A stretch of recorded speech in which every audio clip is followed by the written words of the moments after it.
Donc maintenant qu'on a vérifié que le binaire de Symfony était correctement installé sur notre système, on va installer un projet Symfony, on va l'initialiser en utilisant Composer.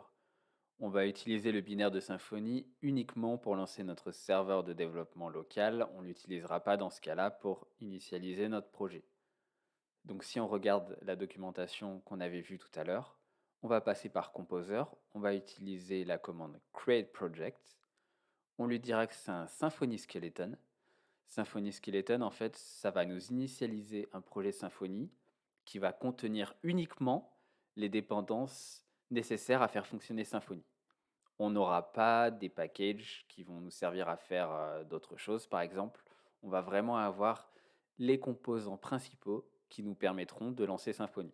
Donc ça sera une installation minimaliste et nous, c'est ce qu'on recherche. Donc on va copier la commande. Moi, je vais le mettre dans C, Project. C'est là où je mets mes projets. Je vais faire clic droit, Open in Windows Terminal. Vous pouvez utiliser PowerShell ou la commande de base de Windows.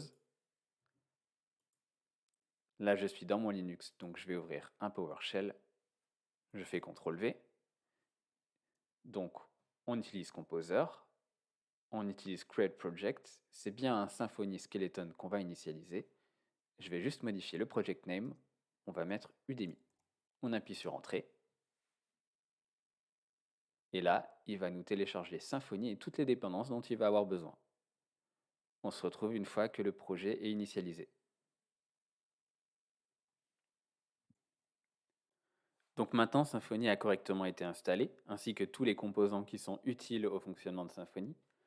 Je me rends compte par contre que quand j'ai fait clic droit, ouvrir le terminal dans le dossier, il m'avait ouvert en premier mon Debian et après j'ai switché sur PowerShell.